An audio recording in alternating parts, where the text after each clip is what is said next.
By the way, also, this is just kind of funny. June 3rd, 2011, she said it's time for the United States to start thinking of Iraq as a business opportunity. Really? Yeah, I remember. Yes, she said that. That was in Slate. Wow, I didn't know that one. And then, by the way, Bernie Sanders won Kansas by 35 points.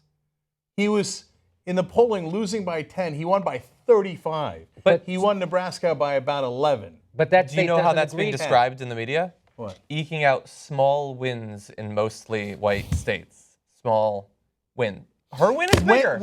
Her win is bigger. Almost 50 is bigger than 35. I wouldn't say it's that much bigger. It's 15 points bigger. But could you imagine if we're like Hillary Clinton ekes out a victory in Louisiana? You know what? We couldn't say it with a straight face. No, let's title the video of that and see what happens. Hillary narrowly wins Louisiana. That's unbelievable. I mean, I might get hired at MSNBC. Okay, so. all right, we're going to end, guys. But look at this insane world we live in, where now all the mainstream media has agreed upon the idea that white voters don't matter in this country. Yeah. They want to dispel the notion that white voters matter in America, because they don't. Yeah.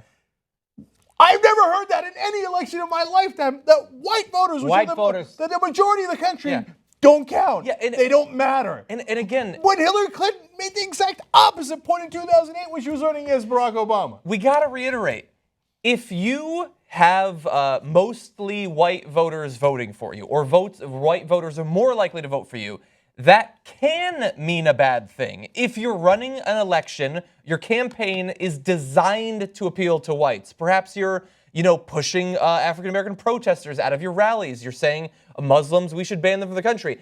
If you're saying whites are the only good people and you're attacking other groups and thus only whites vote for you, it's perfectly fine to criticize that strategy. But if he is saying all of the right things, he's being inclusive, he's being tolerant, and it just happens that whites are more likely to vote for him, he doesn't become a racist then. That doesn't make you a racist. That goes to why they're saying it, by the way. There's also a second scenario where white votes don't matter as much. If you're running in Zaire, okay, but in the United States of America, there's more white voters. No, but the reason that the Hillary Clinton campaign runs with that is not because they actually think white voters don't matter. That's preposterous. No one in their right mind could believe that, right? No, because they want to imply a racism that doesn't exist. And hope that people pick up on it. Yeah, it's implicit, like, oh, he only gets white voters.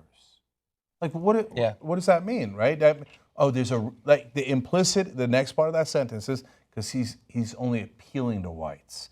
But Bernie Sanders is the most liberal senator, has an excellent ratings on civil rights, has campaigned for civil rights for 40 years, and you know that, in fact, you criticize him for being too liberal, right?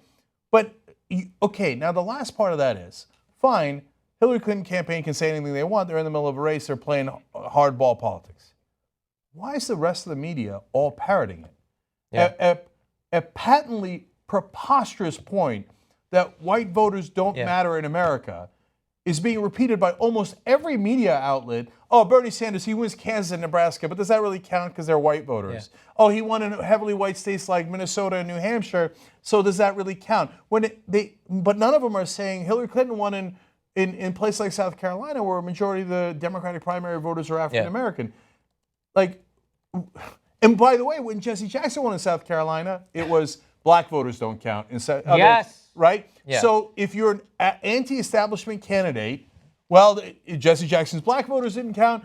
Bernie Sanders' white voters didn't count. It's preposterous. No, Cenk, it's fitting because Bernie Sanders did endorse both candidacies of Jesse Jackson back in the 80s. That's right. That they should treat them both the same way. And by the way, in Burlington, Vermont, which was enormously high percentage of white citizens that he's representing there, Bernie Sanders still had the courage to back Jesse Jackson back in 1988, okay? Way before anybody else was on board on that train, right? And Bernie Sanders was backing the black candidate anyway, but now there's a smear as if he's only for whites. And it's libs doing it. Like the idea that you would try to assert that someone you know is not racist is running a racist campaign. And then after this, let's say Bernie loses and Hillary becomes a candidate. They get to go back to saying, oh, look, I'm a lib blogger. I'm a lib. I write for this website. I have a podcast. I'm a big lib. I'm totally tolerant. but I was complicit in smearing a man that I knew was innocent of the thing I was asserting he was. And I'm seeing it on my Twitter feed every single day, and it's disgusting.